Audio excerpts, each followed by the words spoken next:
QI médio do brasileiro foi o único que caiu ao longo dos anos em comparação com outros 31 países. Isso aí é culpa do PT. Não, foi o Bolsonaro que tirou verba da educação. Calma. O buraco é muito mais embaixo. A pesquisa avaliou o QI do brasileiro desde 1909, ou seja, algo muito mais profundo na crise da nossa educação. Para poder te falar sobre isso, eu fui atrás da base da educação, de como ela foi pensada por povos antigos, de como ela foi capaz de formar verdadeiros gênios e em qual momento a coisa começou a desmoronar.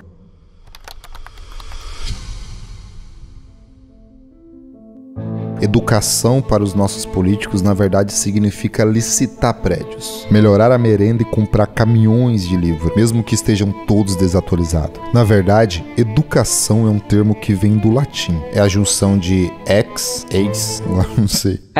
que significa fora, e ducere, que significa levar, tirar ou conduzir. Portanto, educação é aquilo que te conduz para fora, entendeu? Mas para fora de onde? Para fora de si mesmo. Nós nascemos extremamente egoístas e precisamos sair dessa armadilha interior para poder crescer e conhecer a verdade. Pare e pense, qual brasileiro tem um plano de vida? Qual a última finalidade da educação? O que é o homem? Nós nunca pensamos sobre isso, mas por sorte, os gregos pensaram. Educação para os gregos. Os antigos gregos tinham uma compreensão abrangente e holística da educação, que incluía a formação intelectual, moral, física e cívica do indivíduo. A educação na Grécia Antiga era valorizada como um elemento central da formação dos cidadãos, no desenvolvimento da sociedade como um todo. Homero foi lido para todas as crianças gregas, que viam em Aquiles e em Ulisses verdadeiros heróis, exemplos para a sua própria vida. É nesse sentido que a educação e a formação grega visava desenvolver cidadãos virtuosos, prontos para morrer por sua causa.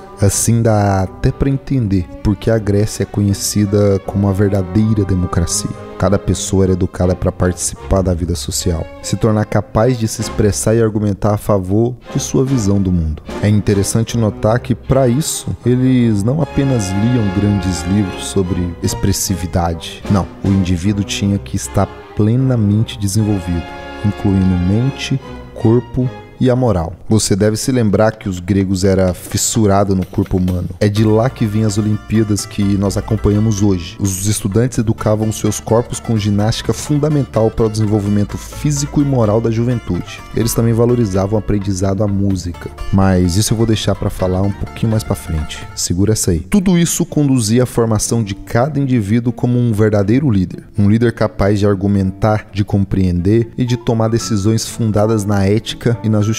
Parece até com os nossos líderes aqui do Brasil. Resumindo, você entende que eles deixaram muitas pontas e que atualmente elas estão um pouquinho soltas? Ninguém nega a importância da música ou do exercício físico, das habilidades com língua, matemática, mas nós não sabemos mais como juntar tudo isso em um negócio chamado educação. Se os gregos estão há mais de 3.000 anos da gente, então vamos procurar um povo um pouquinho mais próximo. Os romanos. Os romanos tinham uma visão pragmática e utilitária da educação, que refletiam os valores da necessidade da sociedade romana, na preparação para a vida pública e nas habilidades práticas necessárias para o sucesso no campo político, militar e social. Existe uma semelhança da educação romana com a grega, porque os romanos tinham a capacidade de se apropriar da cultura das regiões que eles dominavam. A elite romana valorizava e mantinha a retórica, a filosofia, a literatura grega para alcançar refinamento intelectual. Mas quanto à finalidade, a questão muda um pouquinho. Enquanto os gregos buscavam formação integral do homem, os romanos formavam homens práticos e leais ao Estado. É por isso que eles eram muito mais autoritários. Enxergavam na oratória algo decisivo para um verdadeiro líder conseguir conduzir seus liderados. Esse mesmo indivíduo era induzido em áreas como direito, economia, administração, com ênfase na disciplina militar. Os romanos promoveram uma sociedade com forte noção de ordem, respeito e autoridade. Na Roma antiga, a educação era orientada para preparar os jovens para uma vida cívica e pública, enfatizando habilidades práticas, retóricas e legais, ainda que essa educação fosse reservada para a elite do sexo masculino. Os romanos têm fortes influências no nosso comportamento contemporâneo atual. contemporâneo atual. Após a queda do Império Romano e até o Iluminismo, a população de diversos países europeus foi educada pelo método clássico, que enfatiza o desenvolvimento intelectual, moral e físico, e uma abordagem bem humanística. Essa educação clássica foi pensada e desenvolvida pelos gregos e até hoje existe o que conhecemos como as 7 artes liberais. São 7 artes divididas em 2 grupos, o trivium e o quadrivium. No trivium estão a gramática, lógica e retórica. Na gramática estão os estudos da língua, das regras gramaticais, o contato com as estruturas que abrem espaço para o conhecimento de qualquer disciplina. Na lógica ou dialética, o raciocínio é desenvolvido permitindo ampliar a capacidade de argumentação e de pensamento crítico. Na retórica, a expressão persuasiva e eficaz é alcançada. Estas são as 3 artes da linguagem. O quadrivium são representadas por 4 artes da natureza e da matemática. A primeira arte do quadrivium é a aritmética, que orienta os estudos dos números. A segunda arte do quadrivium é o estudo da geometria. A terceira arte é a música. Lembra quando eu queria te falar sobre isso? No quadrivium, a música é uma compreensão de números no tempo, um estudo da harmonia. E a quarta arte é a astronomia, que analisa corpos celestes para compreender a relação dos números com o tempo e com o espaço. Eu ainda nem cheguei na crise da educação, mas deixa eu aproveitar para comentar algo bem curioso. Hoje em dia, certamente você conhece alguém, ou você é esse alguém, que odeia matemática e por isso ele se dedicou à música. Isso é irônico, porque talvez essa pessoa só odeia a matemática porque nunca mostraram para essa pessoa a aplicação da matemática. De qualquer forma, as artes clássicas proporcionam uma formação abrangente que permitam seus alunos alcançar aquele primeiro objetivo da escola, da educação: conduzir para fora. Não é à toa, esse modelo de educação deixou um legado duradouro na história da educação, sendo repetido ao longo de toda a Idade Média, passando por um dos momentos mais brilhantes da humanidade. Fruto dessa educação liberal, os grandes gênios do Renascimento nos fascinam até hoje, porque suas ideias inovadoras em áreas completamente distintas. Como pode alguém saber sobre medicina, música, pintura, mecânica, tudo isso ao mesmo tempo? Esses grandes gênios se encaixam em uma categoria muito interessante: os polímatas. Polímata é o termo que significa aquele que aprende muito. É usado para descrever uma pessoa que possui um conhecimento profundo em diversas áreas do conhecimento, sem se restringir a uma única disciplina. Quer um exemplo de polímata? Leonardo da Vinci. Leonardo da Vinci é considerado um dos maiores polímatas da história. Ele era um artista, inventor, cientista, engenheiro, arquiteto, anatomista, botânico, cartógrafo, escritor, músico, entre outras coisas. Suas invenções e obras tiveram um grande impacto no desenvolvimento da cultura, da ciência, da tecnologia que nós temos hoje. Você certamente se lembra ou já ouviu falar da Mona Lisa, de seus infinitos mistérios. Talvez se recorde do homem vitruviano, que representa a proporção ideal do corpo humano. Da Vinci ainda projetou uma máquina voadora que antecipou vários princípios da aviação. Estudou anatomia, desenvolveu técnicas de engenharia hidráulica. Leonardo da Vinci era um verdadeiro gênio. Sua obra continua a inspirar e fascinar pessoas por todo o mundo. Quer outro exemplo de polímata? Pode escolher qualquer uma das outras tartarugas ninjas, ou qualquer outro nome do Renascimento. Todos foram pessoas com uma curiosidade insaciável, mentes abertas para novas ideias, habilidade para aprender e dominar diferentes áreas do conhecimento, resultado de uma educação liberal. Após o Renascimento, a educação passou por diversas transformações que impactaram a formação dos polímatas. Com o avanço do conhecimento e a expansão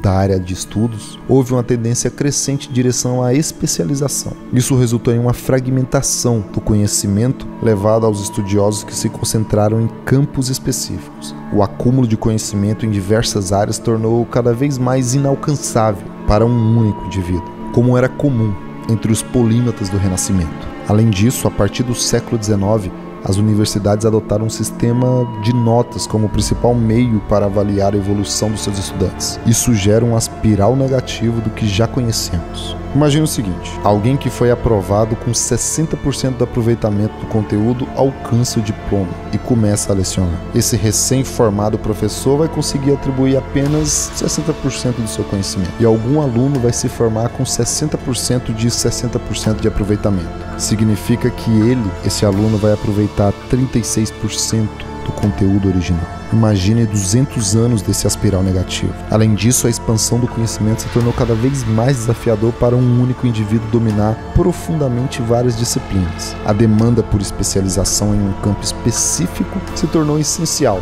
o que levou estudiosos e profissionais a se concentrar em um domínio mais estreito do conhecimento. A estruturação da educação formal em disciplinas específicas, juntamente com a crescente complexidade do conhecimento, incentivou a especialização em áreas específicas de estudo, em detrimento de uma busca por conhecimento amplo por diversas áreas. Percebeu como essa crise chegou? Mas calma, que vai piorar. Nos Estados Unidos, no século XIX, John Rockefeller precisa acompanhar a Revolução Industrial e não consegue mais encontrar mão de obra qualificada para ampliar o seu império. A única forma que ele tinha de manter o seu negócio era encontrar uma forma de educar a população em massa. Educar é uma palavra forte. Conduzir para fora, lembra? Rockefeller só queria que alguém fosse capaz de operar suas máquinas, não alguém que fosse capaz de se tornar o seu concorrente. Em suas próprias palavras, eu não quero uma nação de pensadores, quero uma nação de trabalhadores. Rockefeller investiu o que nos dias atuais seria o equivalente a 2,3 bilhões de dólares para construir um sistema educacional nos Estados Unidos da América. Investiu